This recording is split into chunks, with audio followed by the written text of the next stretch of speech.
Monsieur, bienvenue à votre magazine Kiosque, c'est magazine de la rédaction de votre chaîne Canal Congo Télévision. Faudra-t-il admettre que la guerre des quotas politiques a déjà commencé au sein de l'Union sacrée?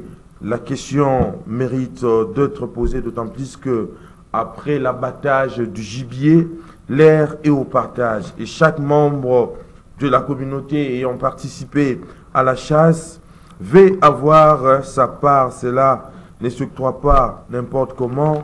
Il y a des règles qui déterminent également la part de chacun au prorata de son poids politique. Ces derniers étant basés sur le nombre de députés nationaux obtenus à l'issue des derniers réglages ou des dernières élections législatives nationales, en rapport avec cette règle d'or.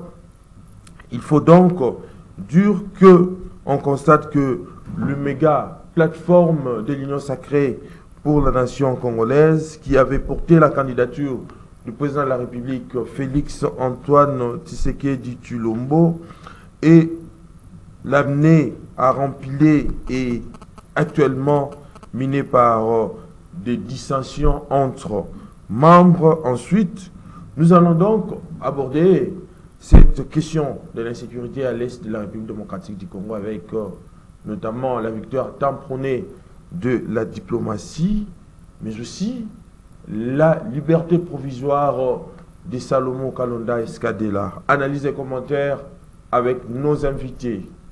Nico Faye, vous êtes les bienvenus. Merci beaucoup, estimé, pour l'invitation.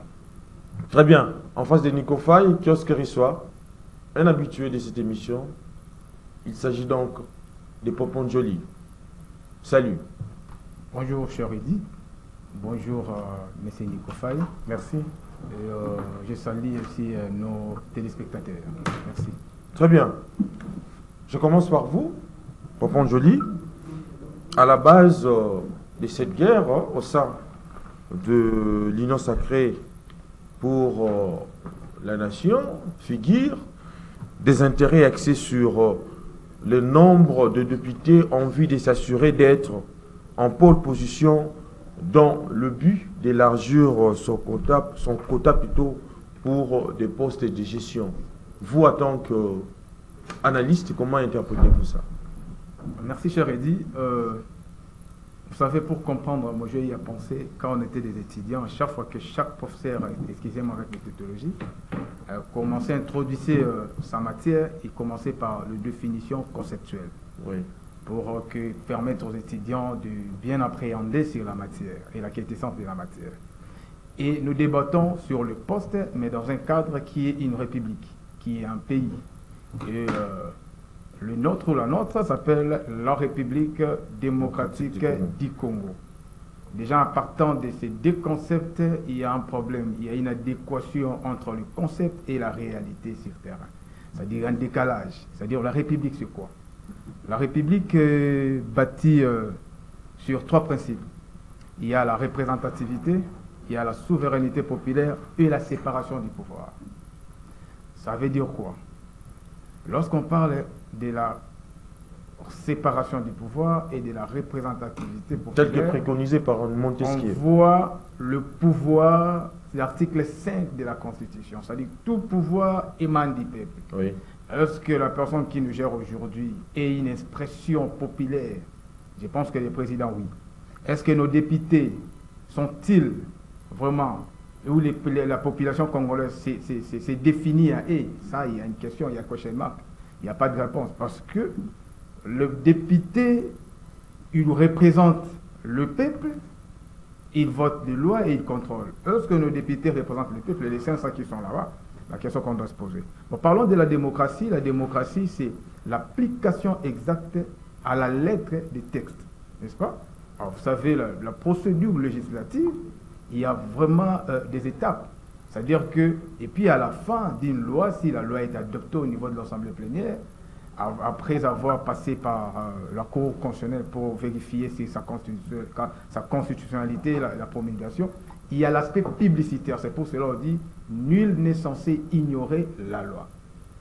Alors ici, dans les cas d'espèce, il y a la question des partages des pouvoirs. Déjà, la Constitution et le règlement intérieur de l'Assemblée nationale a répondu à ça. C'est-à-dire la Constitution a parlé de la répartition équitable de nos biens, de nos richesses. Et l'Assemblée nationale, son organe, il y a 7 organes à l'Assemblée nationale. Il y a l'organe suprême qui est l'Assemblée plénière, il y a les bureaux, il y a les conférences des présidents, comités des sages, les commissions, ainsi de suite. Mais parlons maintenant des 7 postes-là. Oui. Sur les 7 postes qui composent l'Assemblée nationale, il y a un poste qui est réservé à l'opposition. C'est dans le règlement intérieur. C'est rapporteur adjoint. Rapporteur adjoint. Donc, il n'y a pas de débat. Mais au niveau maintenant de la majorité présidentielle, la majorité, jusque-là, on n'a pas encore constaté la majorité, parce que l'Union, c'est quoi la plateforme? L'Union sacrée pour la L'Union nation. sacrée pour la nation, ce n'est pas légal. C'est une structure des faits. Or, la loi sur le parti politique de 2004 l'a bien défini. C'est quoi un parti politique? C'est quoi un regroupement politique? Donc, l'Union sacrée n'a pas une personnalité juridique. C'est pour cela, l'article 79, 78 l'a bien défini. Les présidents nomment le premier ministre au sein de la majorité parlementaire. Si cette majorité, si on ne constate pas la majorité, les présidents nomment un informateur pour dégager une majorité. Chose faite. Chose faite, mais il n'y a pas encore un communiqué quant à ça pour dire que non, voilà, la majorité est là. Attendons la majorité. Dès lors, il y aura la majorité. Et alors, je pense que dans la politique, ce qui est important, lorsque vous promettez, il faut les réaliser. Donc, si les caciques de l'Union sacrée ont accompagné les chefs de l'État à la victoire, je parie qu'aujourd'hui, il faudrait quand même respecter. Parce qu'avant d'aller au combat, il y a eu quand même des cahiers de charges. Donc, il y a eu de respecter ces cahiers de charges. Vous êtes quand même d'avis avec moi qu'il y a guerre des positionnements au sein de l'Union sacrée.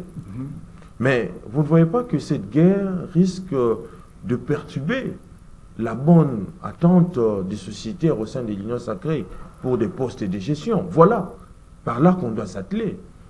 Voilà, moi je pense que c'est le comble, les bémols, c'est au niveau de nos lois. Oui. De nos lois, parce que, vous savez, la loi n'est respectable que si elle est inculquée de la notion de bonheur. Aujourd'hui, chaque cacique réclame un poste clé. INC se veut avoir le speaker de l'Assemblée nationale. CRD également avec Mbosso. Mbosso, l'ancien speaker du Sénat. Mais pendant tous ces guerres, comme on dit, lorsque les éléphants se battent, ce sont les la nature qui en pâtit. Parce que la loi suprême d'une nation, c'est le bien-être de sa population, point barre. Parce qu'il faudrait voir la création, l'historicité de la société moderne. C'est quoi? Pourquoi on a créé l'État? On a créé l'État pour répondre à un besoin de la population.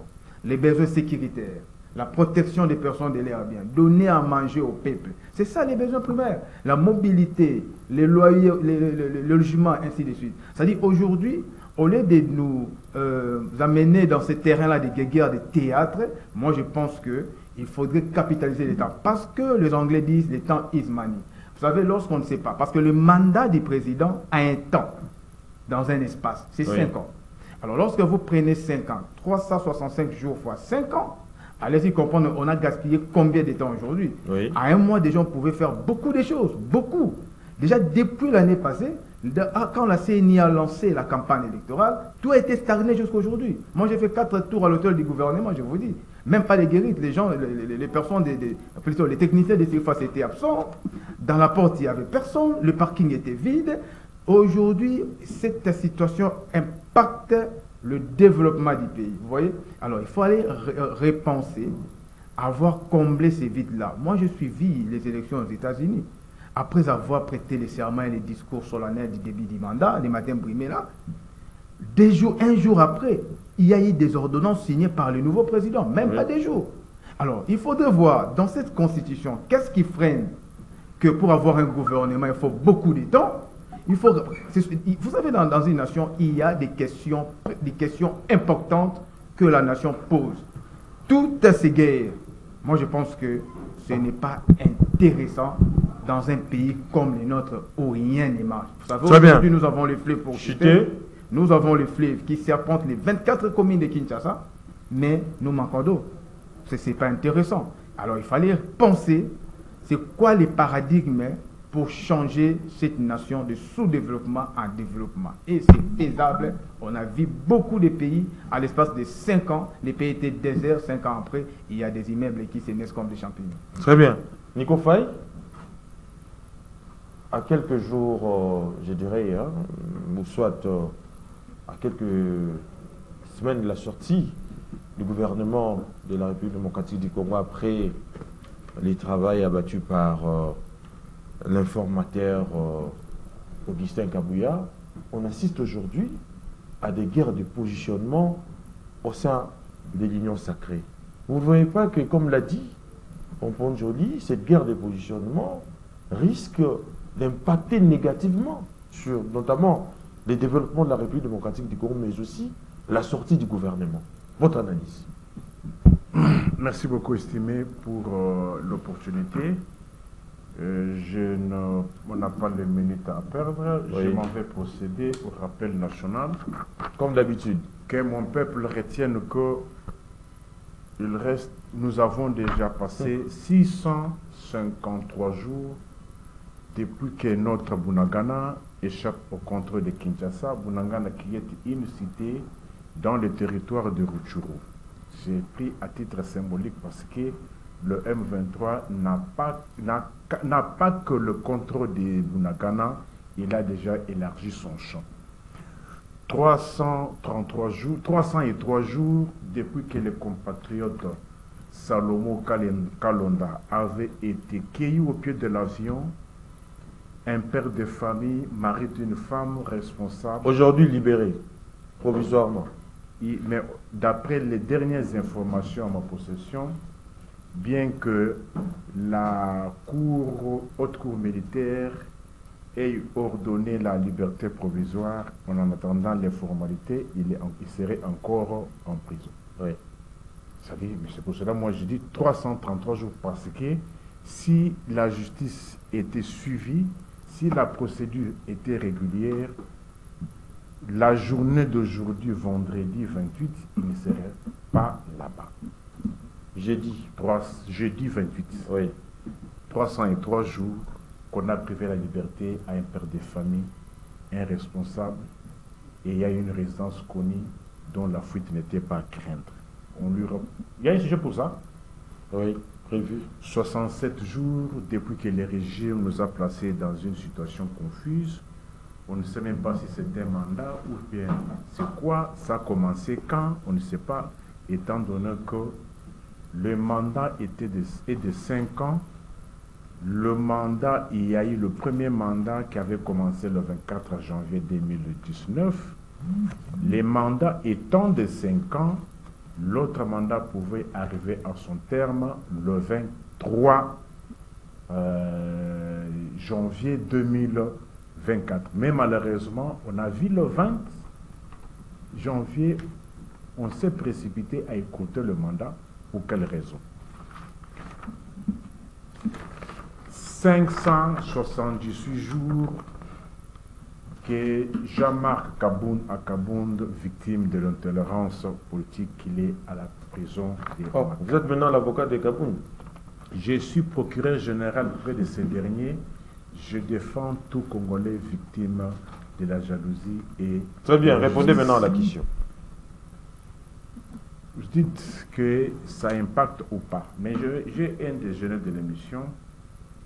Il y a les enseignants dans la province du Maniema. Dans vos minutes, hein? Oui, dans mes minutes. Oui. Dans la province du Maniema, qui m'ont appelé pour me dire, mais où on va avec cette histoire du régime? Ça fait plus de 3 semaines que les enseignements ne se donnent pas au niveau primaire, étant donné que les enseignants, certains enseignants dans la province du Maniema, je crois que c'est dans Kilo, qui n'ont pas reçu leur salaire depuis le mois de février. Février et mars, ils n'ont rien touché. Les conséquences des décisions prises de manière irréfléchie. Et maintenant, on pose la question. Tous les retards que les enfants connaissent, comment récupérer tous ces retards-là? Est-ce qu'on a cherché à résoudre un problème pour créer un autre? Parce qu'il ne se passe pas un mois sans qu'un coin de la République, au niveau de l'école primaire, qu'on connaisse des grèves. Vous avez suivi, le mois passé, dans la province de Nord-Ubangi, on avait passé plus près de 3 mois sans école pour faute de paiement. C'est-à-dire, dans chaque coin, il y a toujours des problèmes de grève dits à la mesure prise de manière irréfléchie et précipitée par le régime populiste. Vous parlez de disputes, de guerres dans une lutte politique. Ce genre de problèmes peuvent toujours arriver pour que chaque parti, chaque groupement se retrouve dans le partage de responsabilités. Qui dit aussi responsabilité, dit aussi pécuniaire. Ils ont besoin d'argent.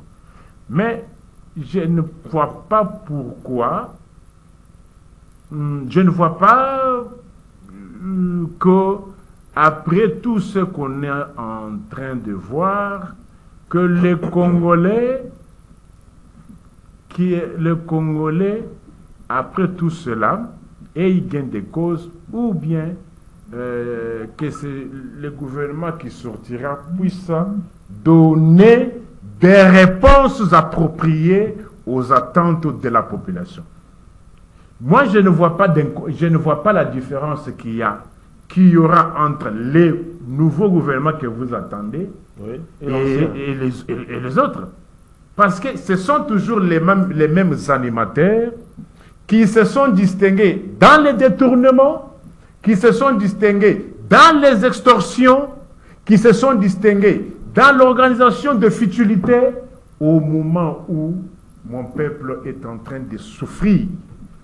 Mais entre-temps, le président de la République avait promis, lors de son investiture, qu'il n'y aura plus des problèmes, en fait, des erreurs passées ne vont plus revenir dans ces gouvernements qu'on attend de tout le monde. Mais c'est lui-même que vous venez de citer, c'est lui-même qui organise les fautes lourdes. Comment ça?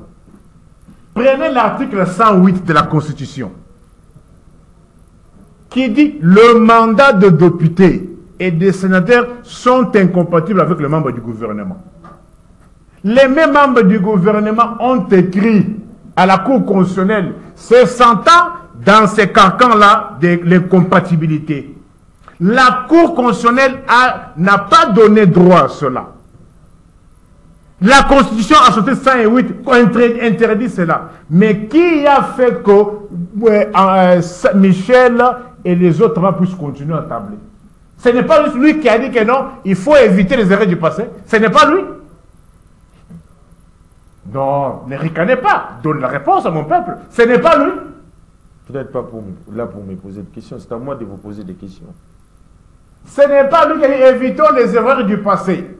Dans un pays rongé par des problèmes comme celui-ci, oui, où les magistrats qui venaient d'être nommés n'ont même pas de place pour s'asseoir. Allez au parquet de grande instance de Kinshasa Gombe. Allez au parquet de grande instance de Kinshasa Kakalamou. Tous les nouveaux magistrats qu'on a nommés, qu'on venait nouvellement de nommer, ils n'ont même pas de place pour s'asseoir. Mais posons-nous des questions entre nous. Tous les voyages qu'il a effectués depuis le 20 janvier jusqu'à aujourd'hui ont produit quoi? Mais c'est pas lui. Cet argent-là, c'est pas lui qui gère le pays au quotidien, c'est le Premier ministre. L'argent qu'il utilise. La faute incombe au Premier ministre. L'argent qu'il utilise, c'est l'argent de qui? Cet argent-là peut permettre. Des contribuables. Peut permettre à ces nouveaux personnes qu'il a nommés, mais dont il ne sait pas là où ils sont en train de travailler. Très bien. Ils ne travaillent même pas. Mais néanmoins, ils perçoivent l'argent. Monsieur Gandhi? Oui. Ce ne sont pas les fautes du passé? C'est bon. Votre appel est écouté. Monsieur Gandhi, oui, vous venez de nous rejoindre tout à l'heure. Nous parlons de guerre de positionnement au sein de l'Union sacrée après le travail abattu par le formateur. Mais vous ne voyez pas que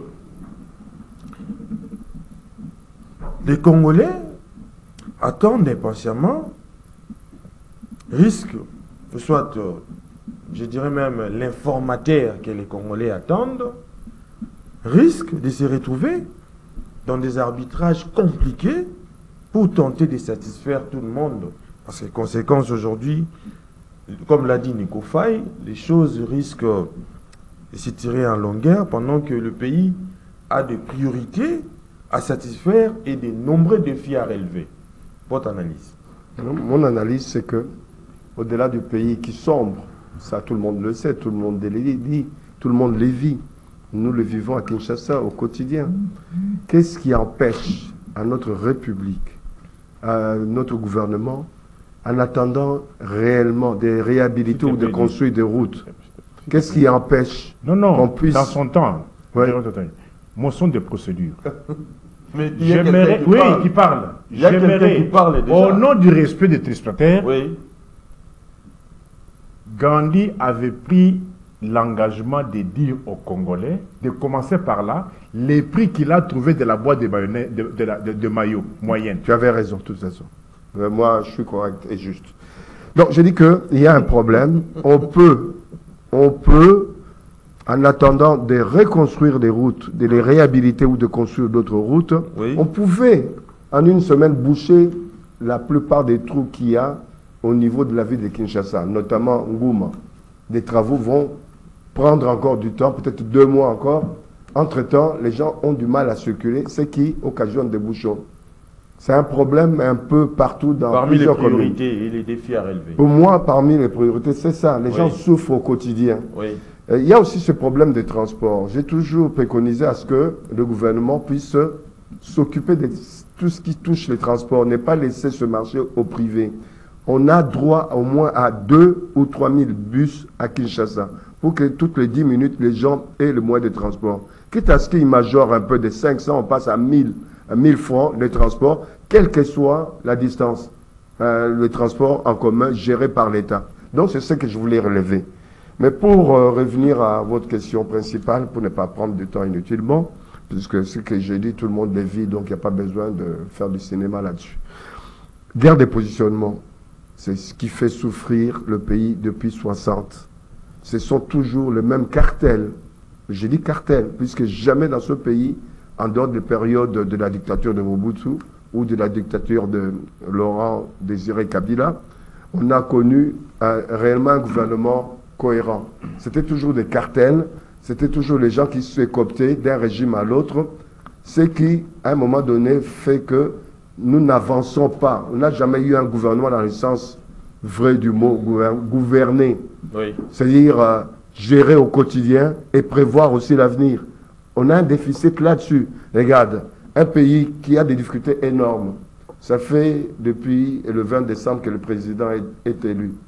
Qu'est-ce qui a empêché qu'on ait un gouvernement 1 ou 2 semaines après? Le plus tôt possible. Le plus tôt possible, Oui. pour que les gens se mettent à travailler. Le président a trouvé comme alibi que ces gens-là restent pour gérer le quotidien, les affaires courantes. Mais les affaires courantes, c'est aussi, entre autres, ce que je vous ai dit, problème des routes, et le problème des décisions à prendre pour développer l'agriculture. Où ils ont développé l'agriculture depuis, on attend.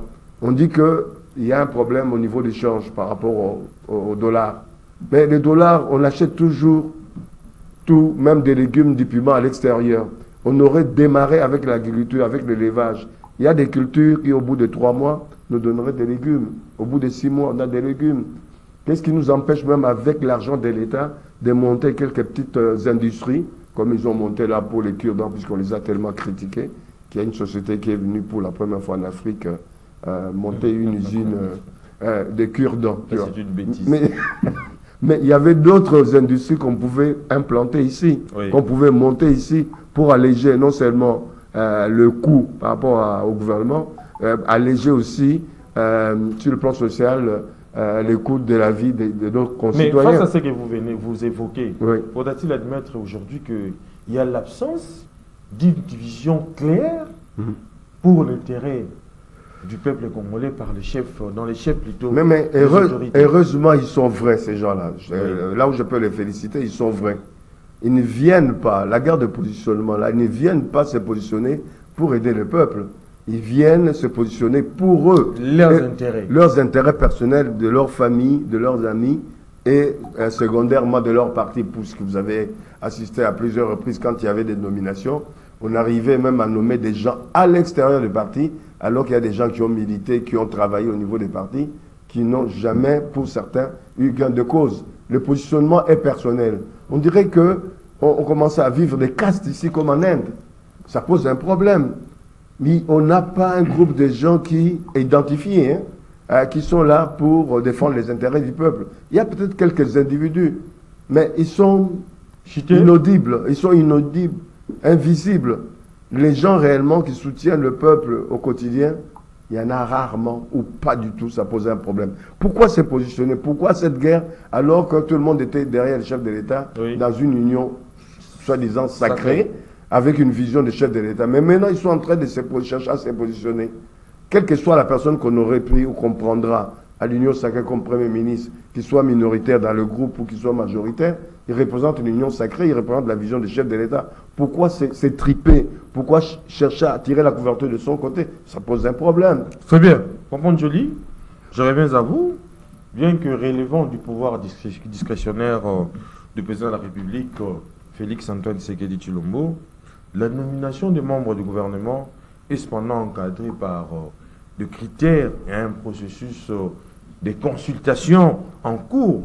Mais s'agissant de critères, les recoupements d'informations que nous avons eu à récolter ces derniers jours renseignent qu'il ne sera pas facile, hein, je dis bien pas facile, même pour un chef des partis politiques qui est représenté au niveau de l'Assemblée nationale, devenir un ministre. Parce que chaque regroupement ou un parti politique, apprend-on, doit avoir au moins 10 députés nationaux pour avoir un seul poste de ministre.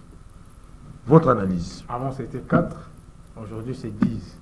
De la même manière, on a connu la première Assemblée nationale avec 153, si j'ai une bonne mémoire, députés, des 100, 118, ainsi de suite. Et même la conférence nationale souveraine, il n'y a pas eu autant de députés. Après Sun City, nous avons quitté de 200 à 500 députés. Oui. Donc la réponse est claire, c'est la guerre des positionnements. Les opérateurs politiques congolais voient d'abord leurs propres intérêts, point barre. Même pas d'abord, c'est ça. En fait, nous sommes en Afrique parce qu'à chaque fois qu'on faisait des analyses, notre Eldorado, notre boussole s'était tournée vers l'Occident. Pourquoi les RDC ne peut pas devenir comme l'Occident, comme la France, comme la Belgique? Mais aujourd'hui, les pays africains commencent à infliger des leçons. Le Sénégal, vous avez vu, l'actuel président n'était pas un président d'un parti, mais là, il a postulé. Chez nous, avez-vous déjà vu un secrétaire ou un ligue des jeunes? C'est vrai qu'il y a une ligue des jeunes, d'abord, c'est juste l'instrument des leaders politiques pour aliéner la jeunesse congolaise.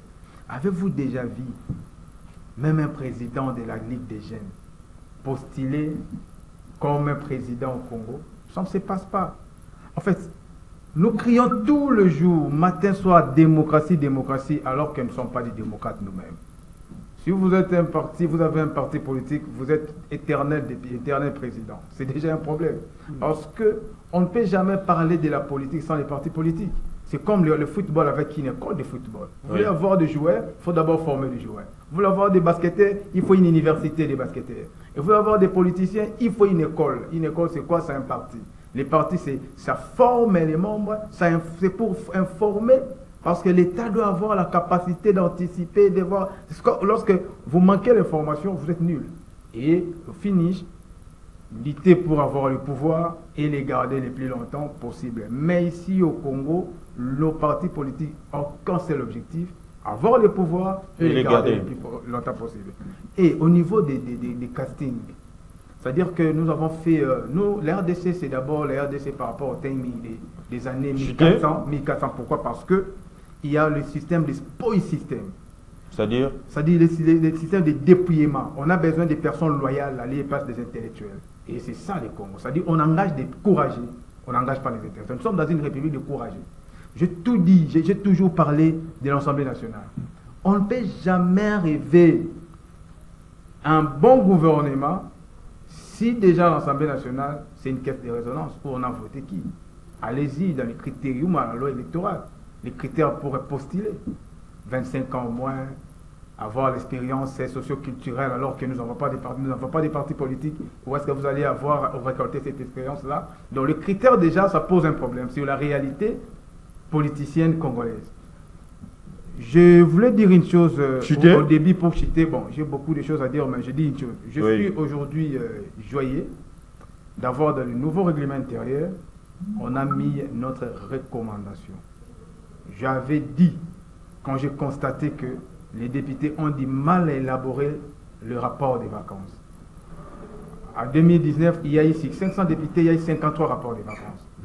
En 2020, il y a 140. Non, c'est pas au sujet. Oui. Pourquoi je dis ça? Je vais arriver.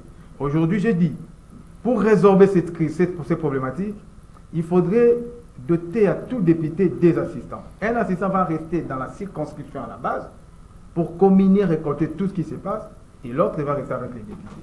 Parce que le rapport des vacances permet au gouvernement d'avoir un projet, un programme du gouvernement. Mais cette proposition a été élaguée apparemment. Bon, je ne sais pas, je ne sais pas. C'était une idée. Votre question, c'était le positionnement, n'est-ce pas? Oui. Moi, je crois que on doit aider les pays. Les peuples congolais a tant souffert, il faut les traiter un peu avec beaucoup de délicatesse. Très bien. C'est très simple d'avoir un gouvernement. Le président doit faire ce que Kabila a fait. Kabila avait besoin d'un président speaker de l'Assemblée nationale. Il a usé de son pouvoir pour dire que je vais Janine Mabunda. Le président Tshisekedi, c'est lui qui a les pouvoirs. On n'a pas voté qui que ce soit. La redevabilité entre les peuples, la redevabilité des peuples, c'est entre le peuple et le président Tshisekedi. Ce n'est pas avec Bemba, ce n'est pas avec Kamere. On va demander, Tshisekedi, vous nous avez demandé de vous voter, on a fait. Voilà les 6 axes. Jusque-là, vous n'avez pas encore répété. D'ailleurs, si on avait une bonne société civile, c'est le moment de commencer à scripter les 100 jours. Parce que les 100 jours, la société civile est inféodée. Voilà. Ouais, donc, le président Tshisekedi, c'est lui qui a la symbiose entre les peuples et son projet. Donc, il ne faut pas voir Kamere, Bemba, ainsi de suite. Il faut voir d'abord les peuples. Nico Faye, dans les coulisses tumultueuses du pouvoir en République démocratique du Congo, le duel entre Mbosso Kodiapanga et Vital Kamerhe pour les perchoirs de l'Assemblée nationale révèle aujourd'hui des enjeux cruciaux. Et face à la réélection de Félix Tshisekedi, ces choix semblent être davantage sombrer un reflet des mots qui rongent aujourd'hui la société congolaise, surtout par rapport à ces guerres de positionnement. Votre analyse, s'il te plaît. Mais pourquoi vous voulez qu'on perde le temps sur des besbilles? Non, ici les Congolais n'ont pas besoin de tout ce à quoi on assiste aujourd'hui. Les Congolais ont des problèmes quotidiens auxquels ils font face. Et pour cela, il y a des gens qui ont dit, nous sommes là.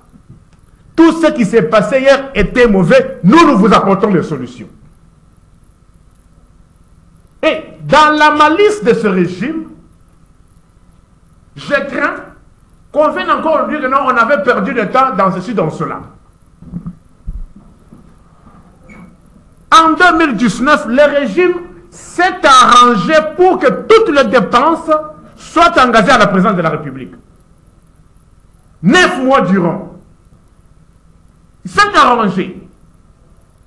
Et au finish, non, il y a eu, il faut pas qu'on parle, il y a eu 2 ans de blocage. Or, Ilou Kamba n'a jamais fait 16 ans comme Premier ministre. Ilou Kamba a fait 14 mois. Et dans les 14 mois, il y a eu 4 mois où il ne posait pas les actes. Entre-temps, la présence ne faisait que détourner de l'argent. Sortir de l'argent. Avez-vous des preuves? Attends. Toi, tu n'as pas assisté à des procès ici, bidon? Les procès 100 jours, bien sûr. Oui, après, tout le monde était acquitté. Mais où est l'argent des Congolais? Oui, on a acquitté. La justice s'est prononcée. Il y a eu des acquittements. Kamere, Libanda. Mouyima, Libanda. Jamal, Libanda. Mais plus de 480 millions de Congolais que le régime avait trouvé, qu'il est allé piller à la Banque centrale. Moi, on est Kendawapi. Donc la justice est contredite. Moi, je vous donne seulement les faits. Oui. Tout le monde a été acquitté. Mais Mbongo, il y a peuple Kendawapi. Oba Koutaki. Parce que d'un côté, ils disent que non, Tokutaki est de l'autre côté. Mais l'argent qu'ils avaient payé là, et avait généré ça. Mais il y a eu quand même un procès. Cela ne vous dit pas quelque chose. Mais oui, il y a eu un procès. Contrairement au régime passé des Kabila, quand quelqu'un détourne l'argent, toi tu connais un seul détourneur qui est en prison sous ce régime. Mais j'ai dit qu'il y a eu un procès. Tu connais un seul détourneur qui est en prison. Il y a eu quand même un procès en bon état. D'abord, voilà comment le régime se contredit. Quand la prétendue justice condamne, il y a toujours des mesures de grâce.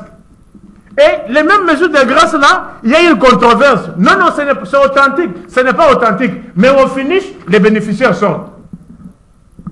Avec des mesures de grâce qu'on a contestées. Vous oubliez facilement, vous les Congolais. Vous me donnez des fils à retour à tout moment pourquoi? Chuté. Il y a eu combien de mesures de grâce que le régime a nié, assemblée nié. Mais néanmoins, les personnes bénéficiant de ces mesures de grâce, elles sont sorties de prison. Pourquoi vous oubliez facilement? Ici, les Congolais n'ont pas besoin de tous vos discours. Vous avez menti, mon peuple, sur toute la ligne. Moi, putain, vous sommes à 2000 francs. C'est dans le bilan. C'est dans le travail que les dirigeants doivent faire. Et il y a farine et manioc. Wapi angoti lelo. Et beaucoup de carton à 10 $. Et ça wapi. Beaucoup de 4 fois par jour. Les lots congolais attendent madame comme Mona. Dans des promesses non tenues. Fallacieuses. Non, non, moi, je vais toi. Et le comme dans tout ça, c'est quoi?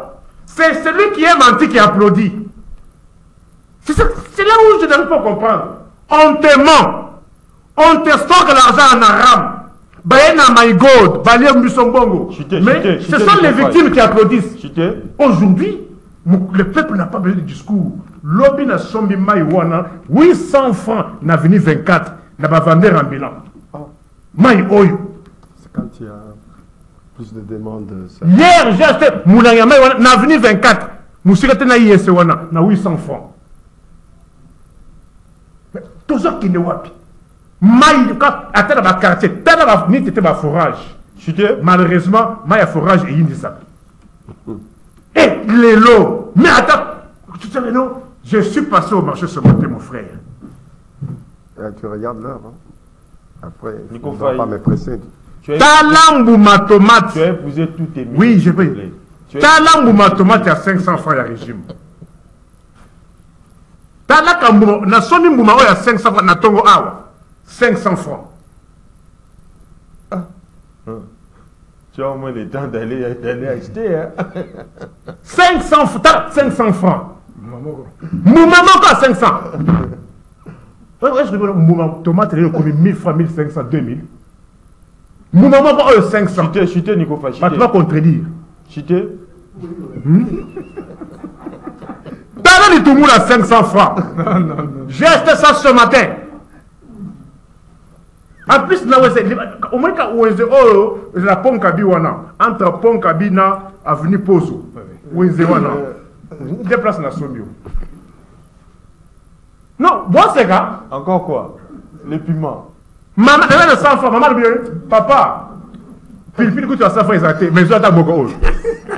Chaque semaine. Puisqu'il y a une semaine ou deux, vous avez parlé de ça. C'est fini, je crois que vous avez épuisé vos minutes. Au-delà. Aïe. Il est allé au-delà. 300 francs. Donc, c'est qu'il faut conclure, le pays va mal. Oh, 1000 francs. J'ai acheté ça ce matin. Mais mon tour va passer. Oh, non, va foutre petit les lotés. À Osso, va mon déni. Oui. Mais c'est Gandhi. Tu as vu ce que les Congolais attendent? Ouais. C'est fini. Mais c'est Gandhi. Oui. Je reviens à vous. En fait, Nico Faye essaie un peu de perturber la bonne marche de l'émission à travers ces articles. Oui. Mais revenons un peu à ces guerres des positionnements, surtout au sein de l'Union sacrée. Aujourd'hui, il y a Mbosso Kodiapanga et Vidal Kamere qui, chacun, veulent avoir Le perchoir. le perchoir de l'Assemblée nationale. Il y a une lutte à mort engagée. Mbosso, âgé de 90 ans, incarne l'archétype de vétéran politique qui refuse de céder sa place et préfère se tenir à ses perchoirs. Entre-temps, Vital Kamerhe qui s'est dit que lui a beaucoup travaillé pour l'élection du président de la République. Vous ne voyez pas que toutes ces guerres n'augurent pas de perspectives intéressantes quant à la bonne marche du pays, surtout avec tous ces éléments qui viennent d'évoquer aujourd'hui Nico Faye. Votre analyse? Mon analyse, c'est que cette République est réservée à certaines personnalités, pas à tout le monde. Il n'y a pas d'ouverture. Non seulement qu'il n'y a pas d'ouverture, on prend les mêmes et on continue. Mbosso, qu'est-ce qu'il a fait de concret pour faire avancer l'état social de nos concitoyens? Puisqu'ils ont aussi un rôle de pouvoir voter des lois dans le sens de pouvoir préserver les intérêts des populations. Quand on a des problèmes de tomates là, où se trouve le ministère de l'économie, où se trouve le ministère de l'agriculture, etc. L'autre, comment il s'appelle, Kamerhe, qui veut être au perchoir. Il y a deux écueils qui me gênent. Sur le plan pédagogique, on prend cette personne-là qui a été décriée hier pour le projet de 100 jours, où Faye a posé la question à savoir, même s'il a été déculpabilisé, où se trouve cet argent-là des Congolais? On ne le retrouve pas. Il a été aussi au ministère de l'économie. Qu'est-ce que ça a apporté au pays pendant qu'il était ministre de l'économie? Pourquoi on peut toujours prendre les mêmes qui rempilent? Il n'y a pas d'autres Congolais en mesure de pouvoir gérer cette République. Ça pose un problème. Le président de la République a dit qu'il ne commettra pas les mêmes erreurs que par le passé, mais on le prendra.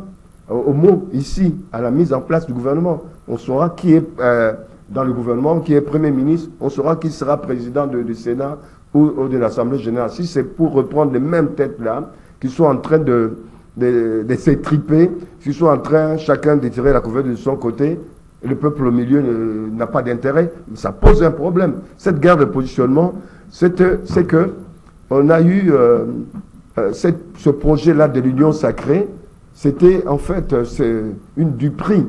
C'est pour dire qu'ils étaient unis pour une même vision, oui. Mais maintenant, quand il y a des postes, ils ne sont plus unis, ils n'ont plus la même vision. Le président doit asseoir sa vision, chercher des gens en capacité de pouvoir traduire dans les actes, dans les actions, et sa vision pour le peuple d'abord. Popon Joli, son objectif, en fait, l'objectif de Mbosso et puis Vital Kamerhe, qui consiste également à la lutte pour le perchoir de l'Assemblée nationale, qu'est-ce que le peuple va gagner dans tout ça? Le peuple a besoin d'une bonne Assemblée nationale. L'Assemblée nationale, c'est d'abord le contrôle. Vous savez, un système sans les contrôles, c'est très compliqué. Vous voyez l'homme dans son mécanisme, Dieu a doté la conscience. C'est un autre qui nous dit les biens et les mal. C'est un système de contrôle.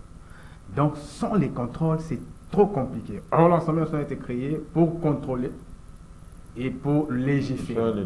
Et les lois légiférées doivent rimer avec des réalités socio-culturelles d'un pays. Alors, si Mbosso a doté à la République des bonnes lois, je ne sais pas. Mais l'Assemblée nationale, c'est quoi? L'Assemblée nationale a des phases. La première phase, les deux moments. Le moment ultime de l'Assemblée nationale. Vous avez une minute. Hein, ok, d'accord, je cite. Le moment ultime de l'Assemblée nationale, c'est les débats. Est-ce que pendant ces 5 ans ou 3 ans de Mbosso, est-ce que le peuple congolais a senti un débat? Il y a eu trop de huis clos, sans justification. Or, le peuple a droit de savoir tout ce qui se passe dans ces institutions. Et Mbosso voulait faire le mysticisme. C'est comme si c'était une Assemblée nationale d'un pays étranger. Alors, on n'a pas senti les débats. Moi, je crois que il y a un pasteur qui a dit la folie, c'est de faire la même chose et de s'attendre à un résultat positif. Est-ce que Mbosso, à l'âge de 81 ans, il espère encore passer ces 5 ans pour faire des plénières de huis clos? Et dans les règlements intérieurs, les règlements a bien dit que le plénière commence à 10 heures mais on n'a jamais connu une plénière à 10 heures. Quand vous ne respectez pas l'air, il ne faut même pas espérer au développement. Parce que les économistes, c'est l'on dit, le temps is money. Le développement en économie, c'est quoi? Il y a 3 développements. Développement à moyen terme, à court terme et à long terme. Donc tout c'est défini par rapport au temps de 0 à 4 ans, de 4 ans à 7 ans et de 7 ans à 14 ans, moins qu'au long terme. Si déjà une deuxième plus grande institution plutôt, ne sait pas gérer les temps dans un pays hyper pauvre, c'est trop difficile de parler de développement. Moi je pense que Mbosso, par raison c'est par fonction, il doit retirer sa candidature. Très bien. Nico Faye, on n'a pas pu aborder la question sur la libération de Salomon Kalon Escadé-là, mais seulement... On avait commencé à retard. Oui, bien sûr. Mais Nico Faye, pour citer, je verrais que vous puissiez émettre un point de vue dans une minute. Non, ce sont des pratiques dans les régimes totalitaires où on peut décider de la détention quand on veut. Des gens peuvent passer 2 ans en prison sans procès, 1 année sans procès, et puis c'est... Bon, en fait, ça ne m'étonne pas, je toujours que ce sont des pratiques qu'on a connues à l'époque de Mobutu et qu'aujourd'hui... Et le président lui-même reconnaît les dysfonctionnements de la justice. Les retours de Mobutu, c'est leurs enfants. La justice est malade. Attention, il ne suffit pas seulement de dénoncer. Et en plus, la dénonciation émanant du président, elle est mal placée. Oui, vous dénoncez. Mais vous mettez ces mêmes personnes qui sont censées dire les droits dans quelles conditions? Vous nommez des gens, mais vous ne savez pas payer leur titre de déplacement pour aller dire le droit. Est-ce que tu sais que non? Tous les nouveaux magistrats qu'on a nommés, on ne les a pas donné les frais de déplacement. Comment ils vont aller dans leur poste d'attache? Et d'un côté, vous vous complaisez à cela. Et savez-vous que les nouveaux magistrats nommés là, ceux qui sont restés à Kinshasa sont dehors, bien qu'on leur paye, mais ils n'ont pas de bureau. Allez par exemple au parquet général près la cour d'appel de Matete. Allez même ici à la Gombe. Allez voir dans quelles conditions les audiences se tiennent. Les audiences se tiennent dans le bureau des greffiers, à la cour d'appel. C'est-à-dire, quand il y a audience, les greffiers d'abord cessent de poser les actes, ils sortent. Par manque d'infrastructure. Ils sortent. Allez par exemple au tribunal de paix de Kinshasa Kinkole. Au tripé. Un seul juge. D'autres juges ne savent pas arriver parce qu'il n'y a pas d'argent. Est-ce que tu sais qu'au TGI Kinkole, les audiences se tiennent dehors? Dehors. Les tribunaux sur les mouvements du soleil. Nico Faye, nous sommes arrivés à la fin. Je crois que la réalité congolaise décourage et déprime les Congolais conscients et même des bonnes volontés en tout cas. Vraiment, le président de la République, vous êtes obligé de tenir compte de tout ce qu'on est en train de débattre ici. Enfin, à l'approche de la sortie du gouvernement, vous puissiez ne serait-ce que résoudre ces problèmes. En tout cas, le peuple souffre. Merci à Doudou Montiri qui a réalisé cette émission Les Coachs. On se retrouve prochainement avec des autres invités, mais d'ici là, portez-vous bien et bonne suite des programmes sur Canal Congo Télévision.